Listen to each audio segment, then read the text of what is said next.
Welcome friends to a new episode of our narrative-driven Total War Warhammer campaign, playing as the Winter Palace Pretenders, aka the hybrid Slaanesh Kiselv faction under Nastasya Roskilnikov. To recap the last episode, after defeating Boris Ursus in two very hard-fought battles, we did sell some of our territory to Archaeon, and we've gotten to the point where we're about to sell one of our major settlements, but also make him become our vassal and also gain some payments out of it too. So we have a very powerful ally in the Northern Chaos Wastes, and not just Archaeon as our vassal too, but his vassal, the Kul Norskins, are going to become our vassal too after we seal this deal. Alright, and with that, let's take a look at our income. It is not going to be as much just because of the fact that we do have, well, one of them is a disciple army. Our upkeep for our main army is quite a lot because of our Hell Scourges. Demonettes are also a bit up there as well. And we've also declared war on the All-Seeing Eye, which is where we got our Pink Horrors of Tzeentch from. And yes, they are set to attack our, well, now Archaeon's Howling Citadel. So yes, we did sell quite a bit of territory to Archaeon to appease him, and also the Kul led by Akarak the Crow are our allies as well. And yes, I do plan on using a little bit of cheese tactics here in terms of calling allied recruitment over to us in order to reinforce us against Vindex, and also later on launch an attack on the Crystal Spires.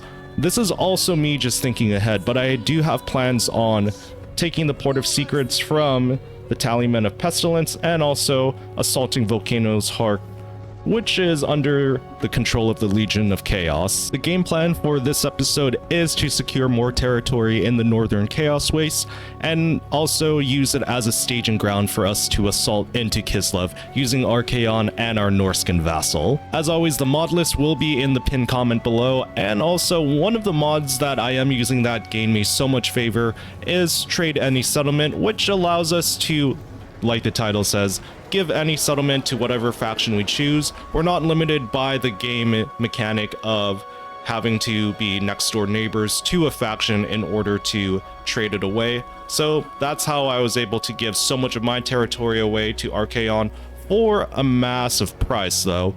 And I do have plans on selling the Monolith of Bubonicus to the Kul Norskins, which admittedly might put us in the negative for our predicted income, but also we're going to get an influx of cash too. The negative income isn't even going to be that noticeable too. Putting us at 55,000 favor is actually going to be a good starting point for building our Kislevite Slaaneshi Empire. Before we end the turn here, you can see in my main army it's not entirely made up of Slaanesh units because I am using the mod Keep Seduce units like these Pink Horrors of Tzeentch, Warhounds of Khorne, which I fought way earlier in the campaign, but most importantly from the past few episodes, I did rightfully earn these Warbear Riders pretty high rank too. Just because of the fact going up against Boris, I made a semi-cheeky attempt of trying to take both of his Warbear Riders, but alas, I can only keep one of them.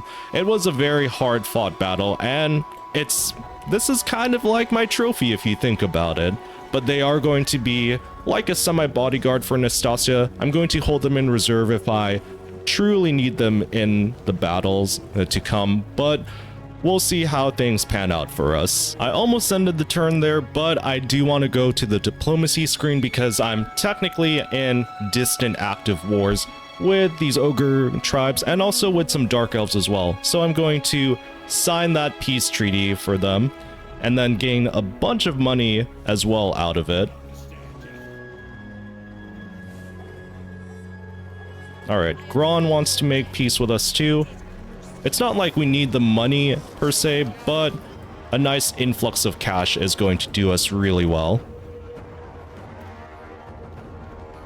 Now, my main concern, like I was saying, is once we get rid of the all-seeing eye, we do need to take care of the Tallyman of Pestilence and also get rid of Damn Daniel the Demon Prince. Fast forwarding to the beginning of the next turn, we're making some deals with the Scourgeborn Warriors of Chaos by declaring war against their enemies of the Revelers of Dolmens, Destroyers of Khorne, and also with Guests of the Raja. This is going to be a very distant war for us, and, well, we get easy 5,000 cash out of it. Now, as for things on our end, it's looking a little bit on the precarious side, just because the Demon Prince has captured the Crystal Spires, wiping out the all-seeing eye, but he does stand in the way of our conquest, so we will have to inevitably wipe him out, which isn't going to happen immediately just because we need to capture the Crystal Spires and Volcano's Heart. But if we can take him out completely, that would devastate his faction. This is going to be challenging because he does have a legendary hero, which is added by the Legendary Characters mod. This is Garrick Barkov, which is Yuri Barkov's brother, brought back in the form of a ghost. Well, essentially, he's kind of like an undead chaos warrior. I'm taking a look at some of the Demon Prince's army, too. I'm gonna see if I can at least seduce the Seekers of Slaanesh, even if it's just that one unit. That's going to help us out very much. So we're going to declare war on him. I do have an ambush set up with Nastasya. Our devotee army is going to act as bait, but also we have a backup army here too, led by Akarak the Crow. I'm hoping that the Demon Prince takes the bait and sees my devotee army as weak enough, or Akarak weak enough. It's 19 of their units versus a scant amount of Sojourns, and also 14 of Akarak's. Akarak is of course going to be our bait, and also, let's see, Archaeon. I do want to save Archaeon's army for when we launch our attacks into Kislev, because Katerin and the other Kislevite lords are going to be a nuisance for us. Although maybe the minor Kislevite lords won't be too much of an issue, just because I will be able to vassalize them. So we didn't pull off the ambush, but we still got a chance to attack Daniel, and it's a decisive victory. However, I do want to fight this battle out manually, because I want to make it as cinematic as possible. Plus, let's see here, what can we steal or seduce from his army? As tempting as it is to take the Seekers and Hellstriders of Slaanesh, and it would make sense considering my army is mostly Slaaneshi as well. Well, 50% Slaanesh, 50% Kislev, a little bit of Tzeentch and some Khorne. But I do want to make Nastasya's army a very trophy-esque army, if that makes sense. So I am going to give in to my inner demons and seduce these Plague Drones of Nurgle. And while we're at it too, I might as well seduce some Nurglings, maybe. How much do I have in terms of space left? Right then, I'm actually going to save up some space in my army, and I'm just going to make do with what I have, plus using Akarak's army as well to launch the assault and reinforce me. Akarak is admittedly going to take quite a beating in this battle, or at least I hope that they're able to. Their Chaos Knights look very durable, and also I have a feeling the Marauder Horsemasters and Horsemen will be running circles, hopefully around the majority of their army. I'll send some of my forces in to assist them, like the Pink Horrors of Tzeentch and Plague Drones to bombard them as well, and maybe even slowly move my main frontline army up of Kossars and Chaos Warriors. I also decided to equip the Gleaming Pendant on one of them as well, but let's see how this battle goes. I do really hope that it pulls off that decisive victory. Demon Prince may be an issue, but also I feel like Garrick is going to be a pain in our ass too in terms of their melee capabilities. Alright, taking a look at our epic frontline formation that we got right here, we have Narcissism and Nastasya leading from the middle, Armored Kossars taking up the strong center, flanked by Pink Horrors of Tzeentch, and also being supported by our Chaos Warriors of Slaanesh Hell Scourges.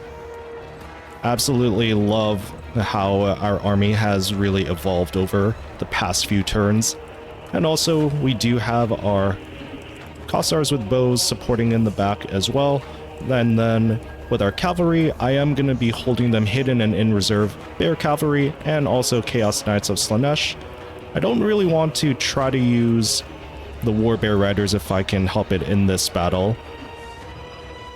Narcissism will be an adequate bodyguard for Nastasya. And then also here on the far left flank, we do have these Plague Drones of Nurgle. Death's Heads, they're going to be our flying cavalry, and I'm hoping that Daniel doesn't rush us, just because I am going to be relying on the call to charge in from the rear. They'll be focusing on that front, and then once they're distracted, then I'll move some of my forces out to probe their defenses, although Daniel himself, his blue horrors and pink horrors especially can outrange us by quite a bit. If they do rush us, I'm going to try my best to isolate Daniel first, just because as a demonic entity, he's going to disintegrate once we've dropped his leadership enough. Focus fire on him as much as possible.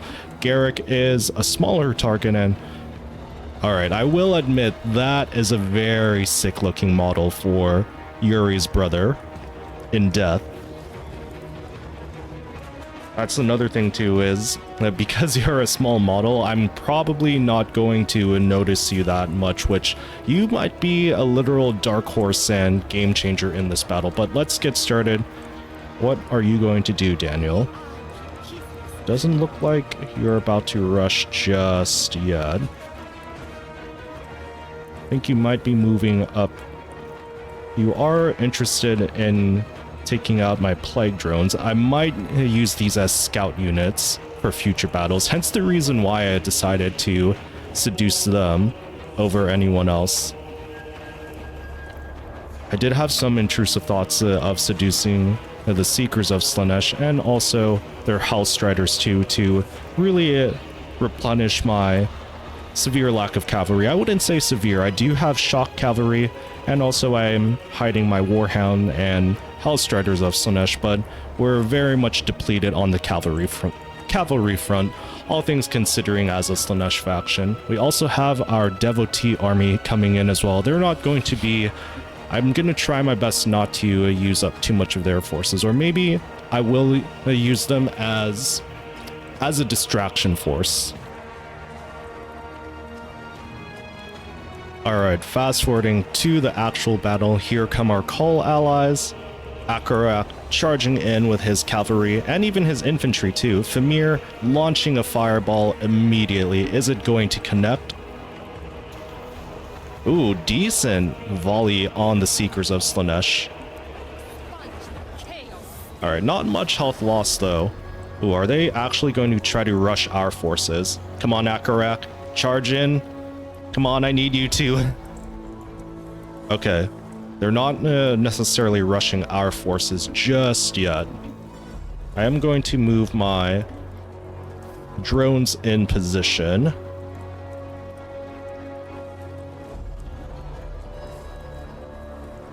Alright, Chaos Lancers and Knights. Horsemasters also moving in for the attack as well. Quick skirmishing volley off. Alright, Chaos Knights charging into these Nurglings and also Bloodletters of Khorne. I think that's going to be a massive loss for them, and getting rained fire upon by the pink horrors. Alright, Horsemasters, I'm going to need to... Ooh, okay, they are drawing Daniel over to us. Come on, open fire on Daniel. Oh, what are you doing? Okay, my allies were supposed to be meat shields, but they are drawing Daniel over to us, unfortunately. Okay, I'm gonna need to have to break formation and try to see if we can get some shots, pot shots off Daniel. Okay, majority of the Akarak's army charging into the fray here, getting rid of these Chaos Furies, which are going to be a big help for us. Drones, let's have you do some raining fire support on Daniel. Alright, we're probably going to get some casualties off our armored Kossars. Yeah, Marauders of Slaanesh and Hell Scourges taking a beating there. Okay, let's get our Arrow Kossars. Okay, this is gonna be our opportunity. Focus fire on Daniel. Oh, come on, Horse Masters. Get rid of those Furies. Oh, taking fire.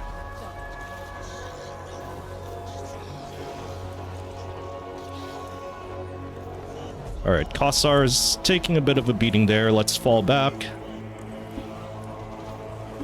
Alright, Narcissism. Let's cast some acquisitions on them.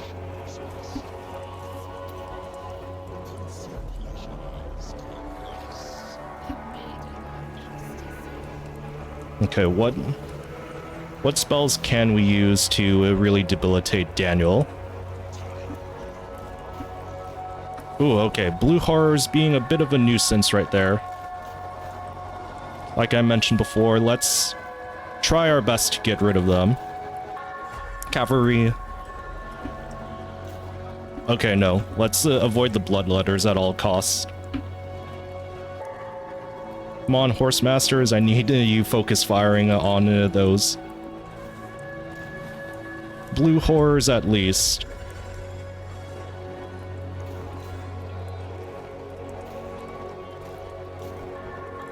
Okay, this is actually going to be semi-problematic for us.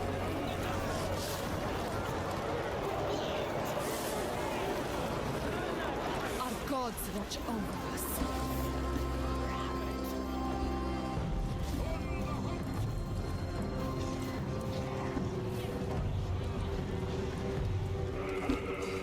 Yeah, Kossar is doing their best to hold out against Daniel right now.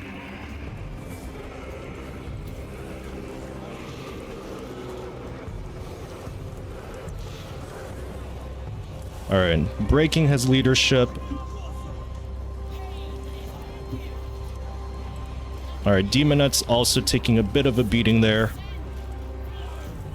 Take out these exalted pink horrors. Alright, Hammer and Anvil time. Warhounds and Hellstriders combined might. Okay, good charge off there. Well, Bloodletters are going to be a bit of a nuisance here for us. How's our Kossars doing? Alright, Chaos Warriors of Slaanesh charge in. Alright, how's our Kul Allies doing here? Yeah, no, they are wiping the floor with Daniel's army in the rear. Getting rid of those Slaanesh units. Alright, and now our own Slaanesh units are getting bogged down a bit. Alright, I didn't want to use them, but I'm going to do a shock cavalry charge.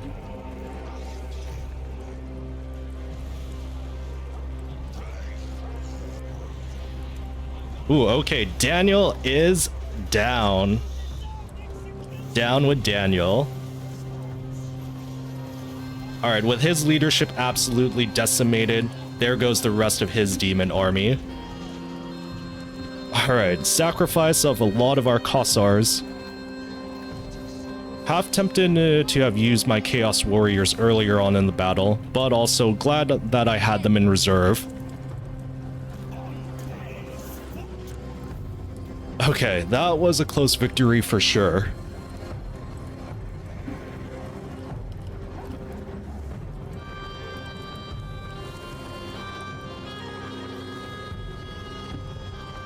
Alright, a sure victory, almost turning into a disaster battle. Let's take a look at the post-battle stats now. Okay, losses of 248 for my main army. Akarak losing half of their army as well. Yeah, something I wish that, well, I can't just blame the AI. I did semi-rely on them to pull this off, was to immediately charge in with their cavalry rather than just skirmish. Daniel took that opportunity to launch a massive assault onto our army. And yeah, no, it was just Admittedly, me being too dependent on the AI to pull off a massive charge and to handle the majority of the battle. Granted that they did take care of their Chaos Furies. Yeah, no, Daniel saw that opportunity and immediately sent at least half of his army, plus mainly his horrors, to harass us as well. Yeah, he absolutely decked our Kossars. It was going to... Ooh, okay. Taking a look now, I did lose a unit of Demonettes of Slaanesh. However, I did keep my Regiment of Renown. Alright. Good news too is I get a bit of a trophy with those Plague Drones of Nurgle, which, like I said, are going to be useful scouts for the coming battles. And with that, my friends, I think I might wrap up this episode here. Major victory against the Legion of Chaos, taking out Daniel, and in the next few episodes, I will not just be mopping up the rest of his settlements and taking his faction out entirely, but I will hopefully try to move on to taking out the Tallymen of Pestilence. I had to pause there for a second. I forgot that faction name. Epidemius is in the area too, so I'm going to do my best to try to draw him out and basically to kill birds with one stone. Once I've taken out both of those factions, then the Chaos Waste will essentially be ours, and then we will move on to the next part of our campaign of taking over Kislev, destroying Katarin, Kastaltin. We've already destroyed Boris, and also hopefully subjugating the minor Kislevite factions to our cause and growing our Slaanesh Kislevite Empire. Please let me know in the comments some things you loved about this video, anything I could improve upon in terms of my battle commentary or overall battle strategy. I do love hearing constructive feedback, and also if you've made it this far in the video, I genuinely do appreciate you being here. Until then, my friends, I'll save you a seat at the table for the next adventure.